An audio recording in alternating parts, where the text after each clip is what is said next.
anticipated that it would take about 45 minutes for players of 2 to 4 to complete.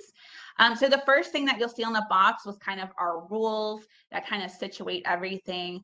We recommend that they find a dedicated place to play the game.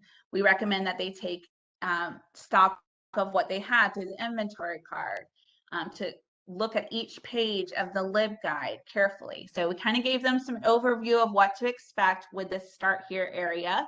And then of course we had the chat with the librarian if you need help. When I was on the game portal, next to the Spotify playlist was a chat where they could chat with any of the librarians, so they could learn that. From there, they were greeted with our, they had that red cover of a building that you see. That was that is Marvin Pittman building. They opened it up and it had our task, our handwritten letter, which of course I read throughout this presentation. But the big thing is, P.S. I accidentally locked the case I want you to use, wanted to hurry for a date. So the very first thing before they could even get started is they needed to figure out something, some sort of,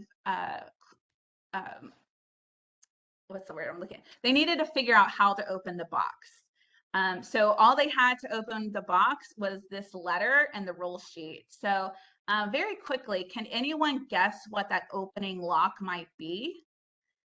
Keeping in mind that the key to open the lock contains 3 letters and 2 numbers. Anyone want to jot in a chat what they think that might be?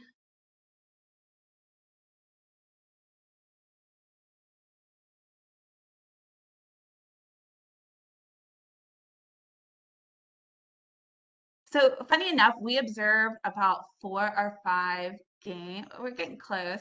Now keep in mind, the only thing they have is that letter. That's the only thing they have, that letter. They haven't seen all that you've seen. So when we observed the 4 or 5 kind of test runs, 3 out of 4 got it immediately.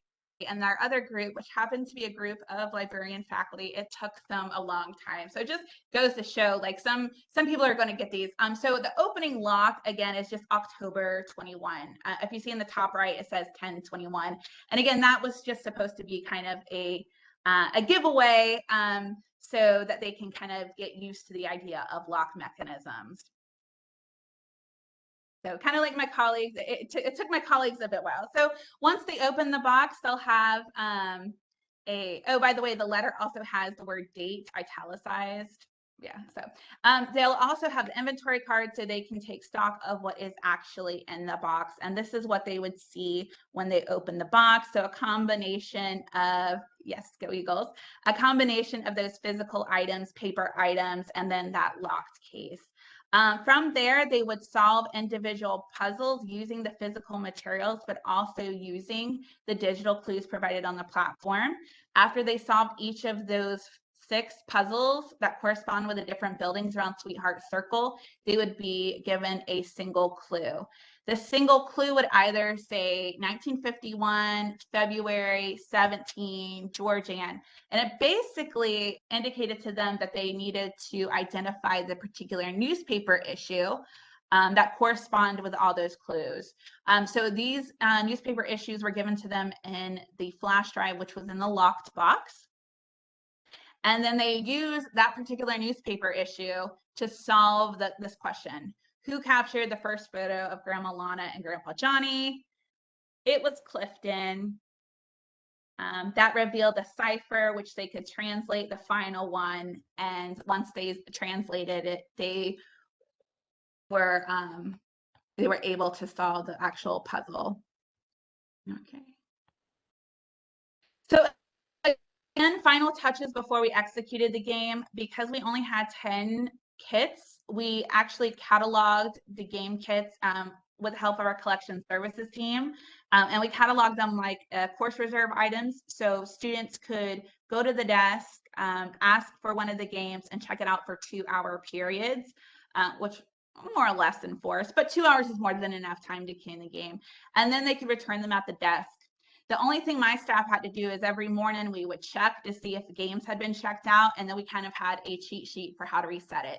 We also did a companion exhibition where we had materials, actual archival materials, manuscripts, photographs, a variety of things on display that kind of showcased the history of Sweetheart Circle and the history of the campus. So we did a companion exhibit.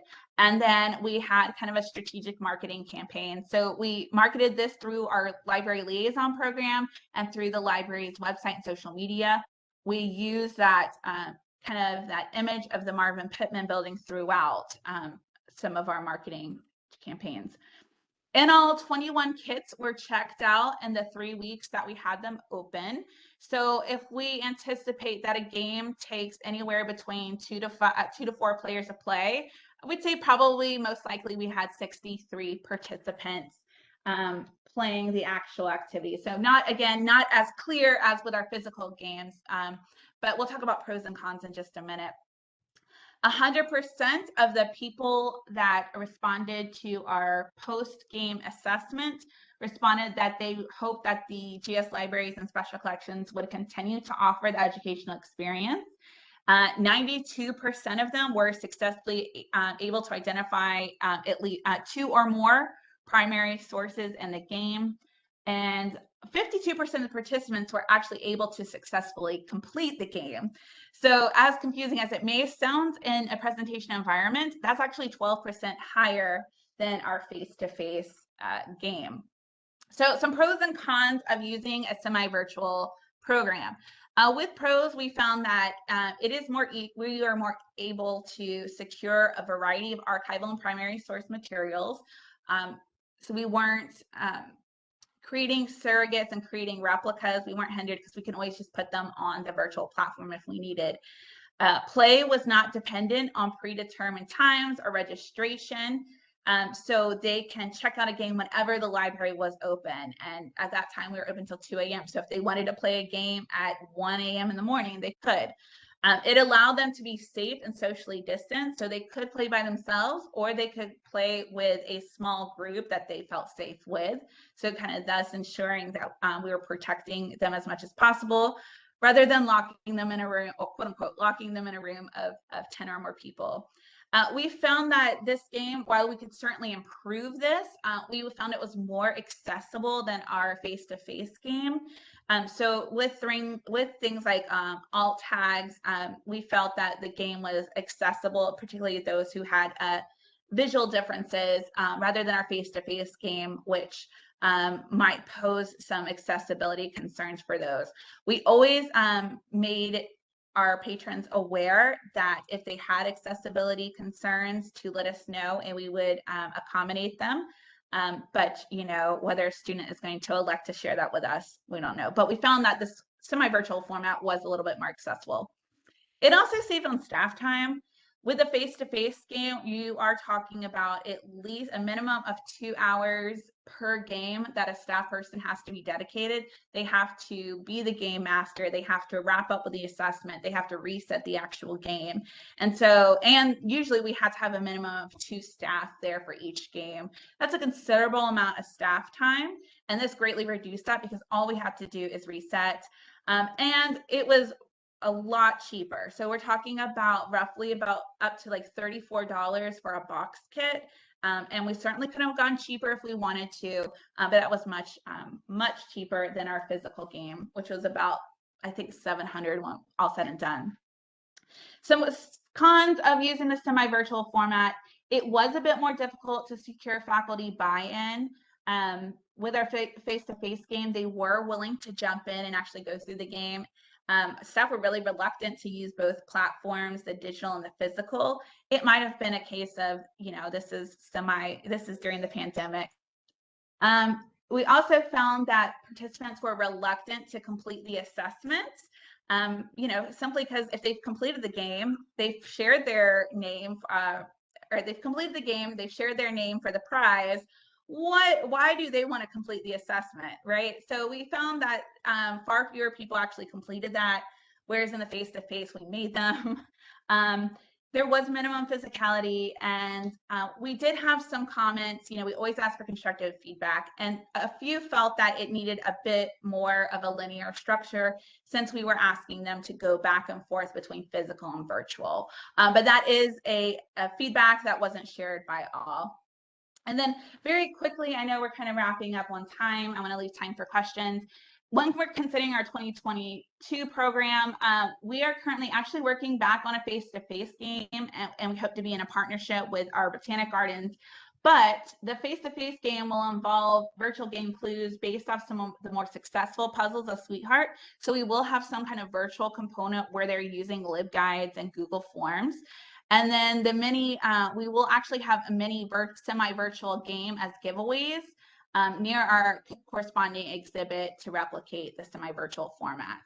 And actually, a lot of the research that we did to build the game has actually contributed to a digital exhibit that we have a class working on. So we're able to use a lot of the research that we did to construct the game and the action since then.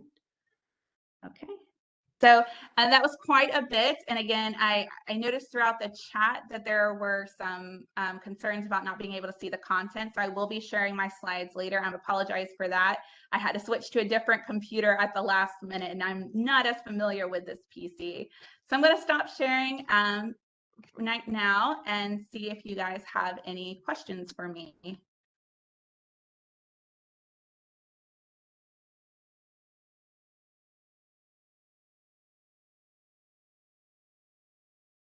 I don't have a question, but that was just really cool. Thank you. It is really cool, and it allows me to work, as you can see in the first slide, it allows me to work with our student staff and our GA staff quite a bit more. They are definitely more willing to jump in and do more of these creative projects, and I think it really excites them. So I really love that. Okay, so the question was, since all the answers were the same, how do you prevent students from just sharing the answers with each other? So I guess I can't, but I find, from observing at least some of the smaller groups that were actually in the room when we did our test run, most of the players who play these kind of games, they are doing it for the actual experience. And because it's not required as part of the actual class, we found, that that's not usually a problem. Even kind of with the little scenario I did here, most people do not want you to tell them the answers. They don't want hints because the type of person that would play these games really are not interested in that.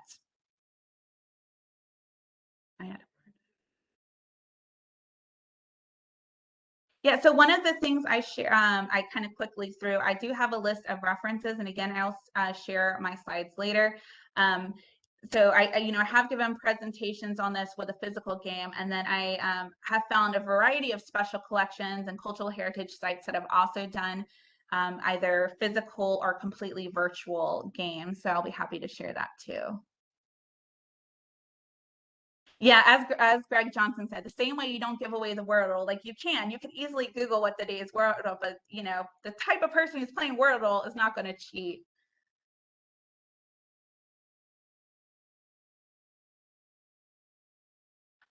So why did I choose to engage in primary source literacy instead of archival or special collections literacy?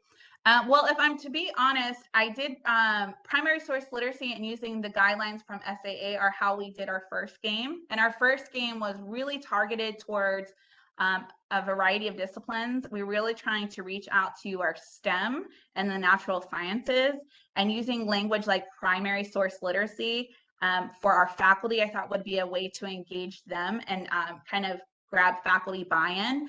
I think when you have non-humanities faculty hear things like archives and special collections up front, they're really reluctant because, of course, archives doesn't relate to them.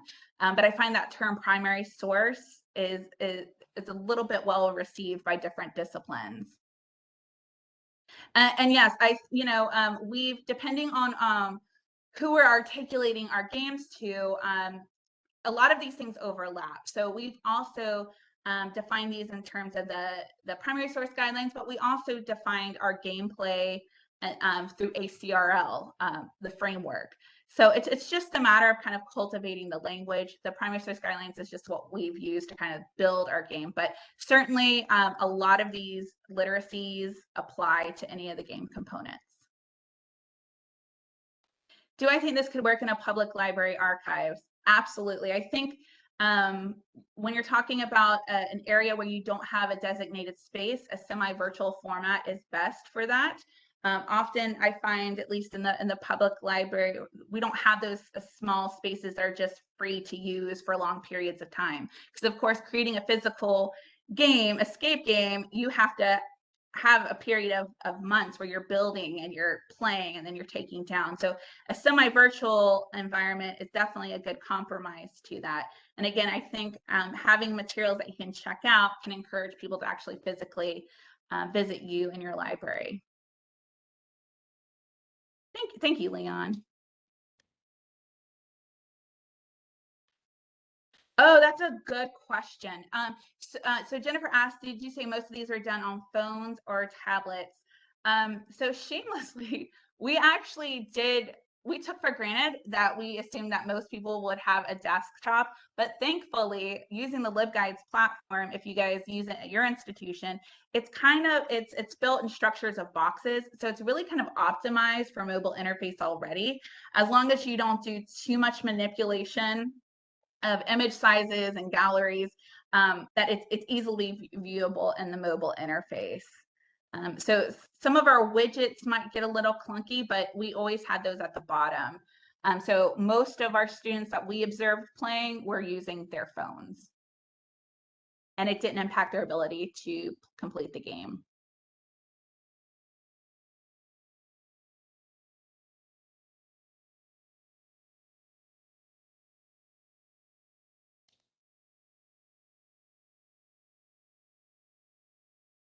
Yes, we did. We saw that several times in the library. Obviously, we weren't there to observe everyone, but we did see some groups sit next to a computer station and do it.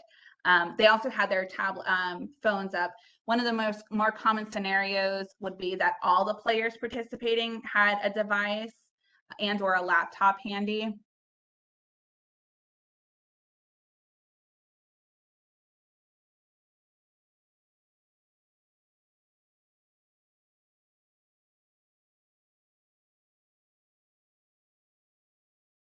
Any other questions? All right, thank you all so much, and thank you for bearing with me with the technical issues. My name, again, is Autumn Johnson.